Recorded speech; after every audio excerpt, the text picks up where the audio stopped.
സംസ്ഥാനത്തെ Supplyco ഔട്ട്ലെറ്റുകളിൽ വെളിച്ചെണ്ണയ്ക്ക് special offer പ്രഖ്യാപിച്ചിരിക്കുകയാണ്. ഇന്നും നാളെയുമാണ് വെളിച്ചെണ്ണയ്ക്ക് വൻ വിലക്കുറവ്. സപ്ലൈകോയുടെ വിൽപ്പനശാലകളിൽ നിന്ന് 1500 രൂപയ്ക്കോ അതിനു മുകളിലോ സബ്സിഡി ഇതര ഉൽപ്പന്നങ്ങൾ വാങ്ങുന്ന ഉപഭോക്താക്കൾക്ക് 1 ലിറ്റർ വെളിച്ചെണ്ണ 50 രൂപ വിലക്കുറവിൽ സ്പെഷ്യൽ ഓഫറായി ലഭിക്കുന്നതാണ്. 1 ലിറ്ററിന് 389 രൂപ വിലയുള്ള വെളിച്ചെണ്ണയാണ് 339 രൂപയ്ക്ക് ഈ ദിവസങ്ങളിൽ വിതരണം ചെയ്യുന്നത്. മന്ത്രി GR അനിലാണ് ഇക്കാര്യം അറിയിച്ചത്. അതേസമയം സപ്ലൈകോയിൽ ഓണക്കാലത്ത് റെക്കോർഡ് വിൽപ്പനയാണ് നടക്കുന്നത്. സെപ്റ്റംബർ 1 മാത്രം 21 കോടിയുടെ വിൽപ്പനയാണ് നടന്നത്. സപ്ലൈകോയുടെ ചരിത്രത്തിലെ ഏറ്റവും വലിയ വിറ്റുവരവാണ് ഇത്. ഓണക്കാലത്ത് പ്രതീക്ഷിച്ചിരുന്ന ആകെ വിറ്റുവരവിനെ ഇപ്പോൾ തന്നെ മറികടന്നിട്ടുണ്ടെന്നാണ് റിപ്പോർട്ടുകൾ.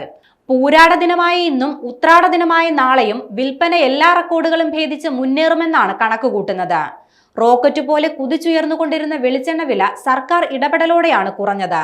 ഭക്ഷ്യ പൊതുവിതരണ വകുപ്പും സിവിൽ സപ്ലൈസ് കോർപ്പറേഷനും അവശ്യ സാധനങ്ങളുടെ ലഭ്യത ഉറപ്പുവരുത്തി വിലക്കയറ്റം ഇല്ലാതാക്കാനുള്ള ശക്തമായ നടപടികളാണ് സ്വീകരിച്ചത്.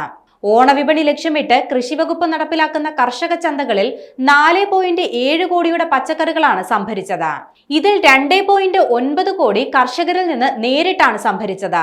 കർഷക ചന്തകളിലൂടെ വൻ വിലക്കുറവിലാണ് ഉൽപ്പന്നങ്ങൾ വിൽക്കുന്നത്.